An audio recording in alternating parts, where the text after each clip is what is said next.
women know abduction and murder is just the worst end of a spectrum of everyday male threat to women. Killed women are not vanishingly rare. Killed women are common. As tonight, Sara Everard's family described the joy she brought to their lives, and the serving Metropolitan Police officer arrested on suspicion of her murder remains in custody, the events of the past week and the questions surrounding the disappearance of the 33-year-old from the streets of South London are resonating far and wide. Sara Everard's story has struck a chord with so many thousands of women and men too. On social media and beyond, they're telling their stories of male aggression and assault. They're voicing their fears, their fury that our society doesn't protect women. They're demanding change, an end to the violence. It's the thing they teach us to be afraid of from childhood, says one. It's proof that we're not afraid for no reason. There's anger about inequality, that my husband goes running late at night, but I wouldn't dare run alone after dark. Anger too about victim shaming. Don't tell women not to walk home at night, one says. Tell men not to rape and kill. Another describes being attacked in broad daylight on a bright sunny morning. Stop focusing on women's choices, says that post, and start focusing on the men that attack us. Women are really responding to this by recognising how similar it is to their own experiences. We all have those daily experiences of monitoring our safety, of carrying our keys between our fingers, and yet we know that that's actually no barrier to preventing harm from happening to us. And I think women are furious that the conversation is focused on those supposed things that women can do to keep themselves safe, and that we haven't moved forward. Vanita Knoll, Tracy Kidd, Nellie Mustafa, Zahida B, Josephine K. As police laid flowers on behalf of the public for Sara Everard, in Parliament, the Labour MP Jess Phillips spent 4 minutes reading the names of women and girls killed in the UK in the last year where a man has been charged or convicted. Gwendolyn Bound, Ruth Williams. In today's debate to mark International Women's Day, which was on Monday, Sara Everard's name was uttered time and again. For many women, this news story will bring back memories of threatening situations they found themselves in through no fault of their own. There's real anger amongst women at the threat that they face on a daily basis. For far too many women, even getting home safely doesn't mean they're safe from harm. Nicoletta Zadun, Mandy Houghton, Amy Leanne Stringfellow. If a man was killed every 3 days, there would be investigations at every level of society. But unfortunately, every level of society, a man still holds the power. In the year up to March 2020, 188 women were killed in England and Wales. We know female victims are more likely to know their killer. Around 57% were killed by someone they knew, usually a partner or ex, compared to 39% of men. Women are also twice as likely as men to be victims of stalking. And when it comes to sexual offences, last year saw the lowest number of rape convictions ever recorded. With only 5% of reported rapes ending in a conviction, I asked the founder of the Centre for Women's Justice where all this leaves women. Generally, I think there is a well-founded fear or that women aren't being adequately protected by the criminal justice system. And that is why so many women do not have confidence in it. There is a need for a wholesale attitude change, really, at every level, with public education as well, to really start tackling victim blaming and misogynistic society. The next few days may bring more awful details about what happened to Sara Everard. From Parliament, these sobering words. There has been much debate over what I would say at the end of the list. Her name rings out across all of our media. We have all prayed that the name of Sara Everard would never be on any list. Let's pray every day and work every day to make sure nobody's name ends up on this list again. Katie Razzall reporting there. I'm joined now by the Labour peer Baroness Helena Kennedy QC and Deputy Chief Constable Sarah Glen of Hampshire Police and of the National Police Chiefs Council. Helena, if I may start with you, is the law working to make women safe? Are the deterrents strong enough? Well, Emma, you've probably heard me saying this before, but we've got to remember that that law has been rooted in the experience of men. I mean, the rules in our society have always been created by those who have power, and so the legal system itself is embedded in the values and the perspectives and experience of the men who made law. And it's only been comparatively recently that we've had women in Parliament, we've had women in the senior positions in the judiciary after a long struggle. We've also tried to do bits of reform here and there, and some of it has worked and some of it hasn't. But the continuing figures and the continuing experiences of women tell you that there's something still seriously wrong. And a lot of it's about attitudes, but a lot of it is about things that begin much earlier in the lives of boys and girls.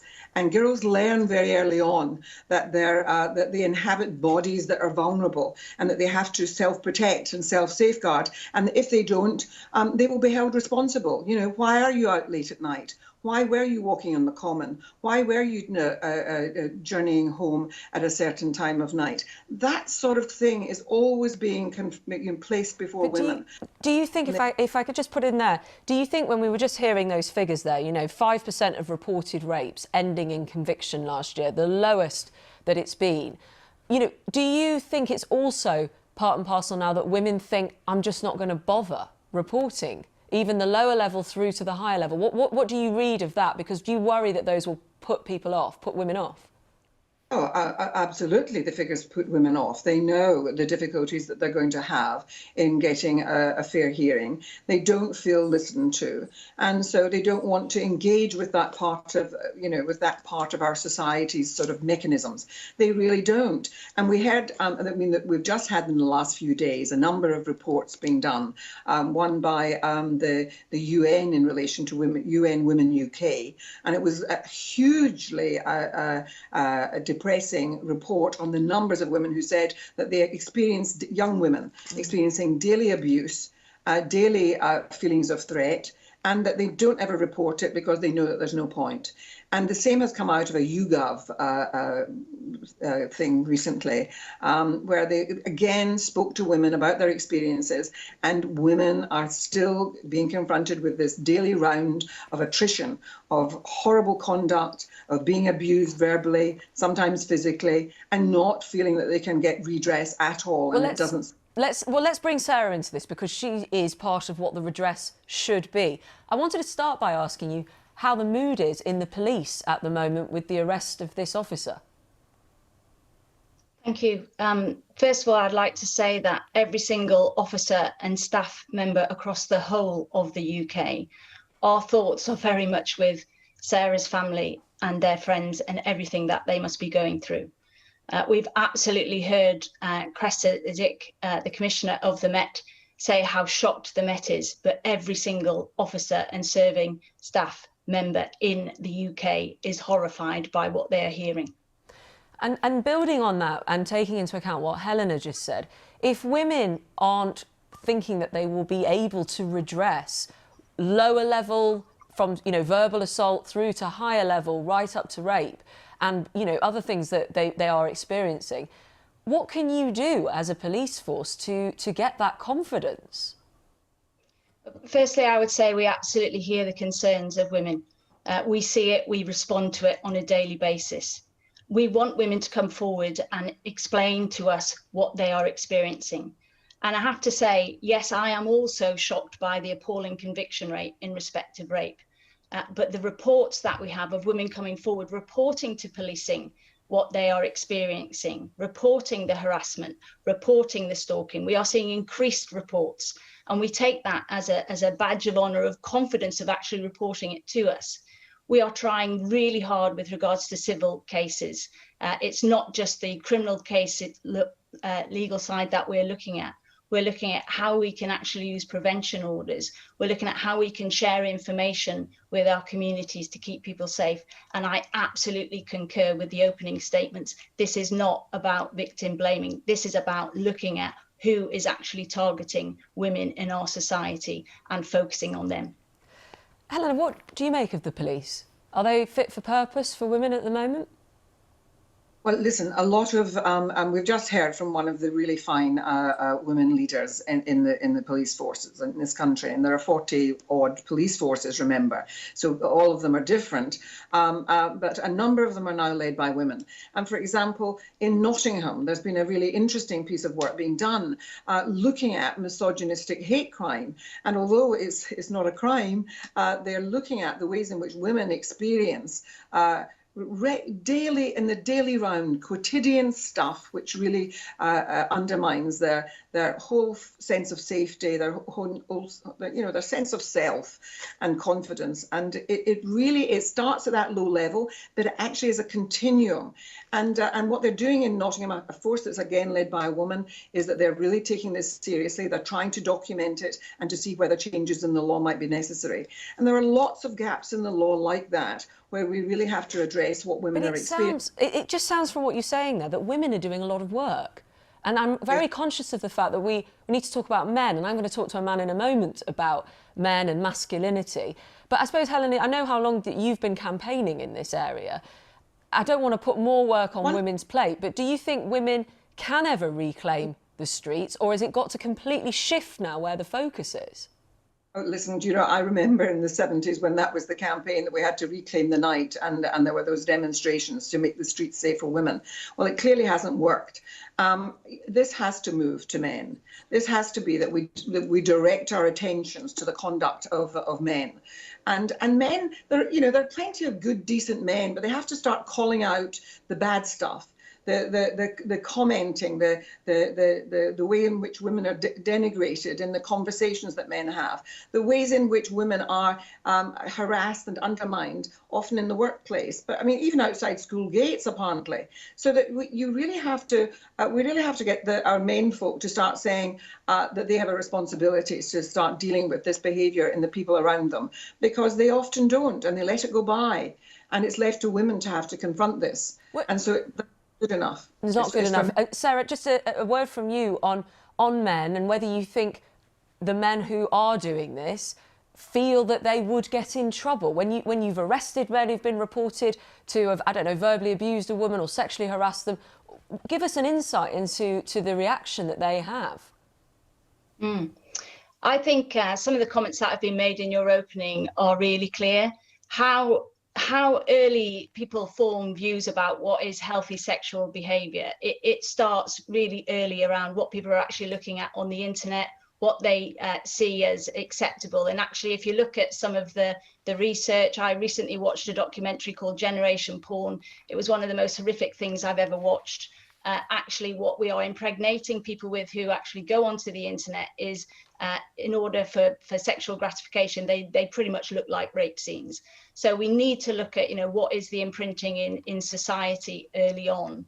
We need guys to step into this debate. I was privy to a brilliant conversation on International Women's Day on the he for she, where our male colleagues were talking about their support in respect of stamping out misogyny across society, and if anything was ever seen in policing. So there are great guys. I work with some brilliant men who are really in this. Yes. Is policing fit for purpose? Absolutely. Are we all over dealing with violence and sexual offences on a daily basis? Yes, we are. We see it, we deal with it. We are the ones who are really close to this, and we are committed to serving our communities. Well, that's your perception, of course, of where you work, but how the women feel is perhaps different, and we'll be hearing more about that. Sarah, Glen, thank you very much. Helena Kennedy, thank you to you. Let's speak now to Andrea Simon, Director of End Violence Against Women, and Ben Hurst from Beyond Equality, which is an organisation that promotes positive masculinity. A welcome to you both. Andrea, I wanted to bring us back to Sara Everard here, and not forget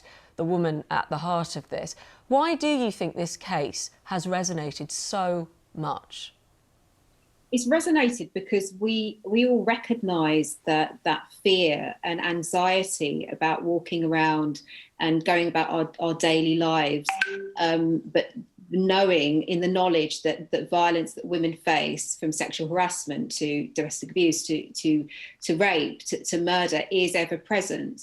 We all know that fear. Every woman knows about what might happen if they don't think about and plan and make decisions about where they go, when they go, what they wear, where they sit on public transport. And we're routinely making those kind of adaptations in our routines to avoid certain places and to choose particular routes, because we're trying to avoid being victims, being targeted for sexual harassment. So every woman can relate to this kind of safety plan that people put in place. Because, of course, some have said today, and Cressida Dick was stressing how rare this abduction is, to make sure that the figures are out there, and also what happens to men in violence. But actually what it doesn't touch on is that fear and that perception that women have, that you're talking about, that they need to alter their behaviour, always in lots of different scenarios where it wouldn't even occur to men. Ben, to bring you into this, thank you very much for joining us, because it is important to hear from men in this and the work that men need to be doing that perhaps they aren't. I wondered if I could start by asking, I know you spend a lot of your time with 11 to 18-year-olds, but have you ever intervened with people of your own age who perhaps aren't talking how they should be about women? Yeah, so at Beyond Equality, we work with men and boys. So we work from the ages of 11 all the way up to whatever age you can think of, in schools and in universities and in corporates. And then in my personal life as well, yeah, I've definitely had experiences of having to pull people to the side, having to have conversations which aren't necessarily comfortable conversations about what needs to happen, about what needs to change, about things that are inappropriate. And I think really the core of this is that those things can feel very nitpicky, but actually what we find is that when those attitudes are challenged, that can lead to more change, and I think that becomes really, really crucial. I was watching, you've done a TEDx talk on this, and you talked about some of the word associations that boys can have with women, and they are, you know, frightening in some respects, of how awful and violent and obviously degrading in sexual terms and otherwise. What do you think is key to unlocking that toxic masculinity, getting rid of it from a young age? Well, you know, the idea of masculinity is something that we learn and is given to us from a very, very young age. I can remember being about 8 years old and watching old James Bond films with my gran. And seeing these narratives like through TV, film, music, where men are meant to pursue women, they're meant to pursue women even when women say no, and that women aren't necessarily safe, but they're more prizes to be won. And I think those ideas have to be challenged at the very root level. And I guess that when we're talking about these issues, the key here is inspiring men to play a role in moving towards an equitable future. I think that the narrative has been that gender equality isn't a man's issue, it's not a men's issue. And you're working, of course, to address that. But I suppose the other thing I wanted to get your view on, Andrea, is for people who are on social media, though, they may have noticed that the hashtag #NotAllMen was trending at some point higher than Sara Everard's name, which was around the fact that men can get, you know, understandably in many respects, to want to say it's not all of us. You know, there's a lot of us who care, there's a lot of us who are good guys. But equally, it's a very thorny issue to try and address, because where does it start and what do you say? Do you have a view on where women's work needs to be on this and how men play a role? Men absolutely play a role. They're really important in this conversation, and they do need to be calling out problematic behaviour when they see it, and holding their friends and family to account when they know that they're doing things that are not okay. That's really essential. It has to be that we focus not on what women should and shouldn't do, but what men are doing to perpetrate the violence, and take the emphasis back to how we interrupt and how we prevent men and boys from targeting women in this way. And I think it all stems back to sort of what Ben was talking about, educating younger children in schools, giving them an understanding and appreciation of what healthy and respectful relationships look like, because we all know that that is the best way to prevent abuse. Yes. In the long term, is to actually establish those healthy attitudes and relationships. Yes, and those boundaries as well. Andrea, Simon, I'm going to have to leave it there. Thank you very much for your time, and to you, Ben Hurst.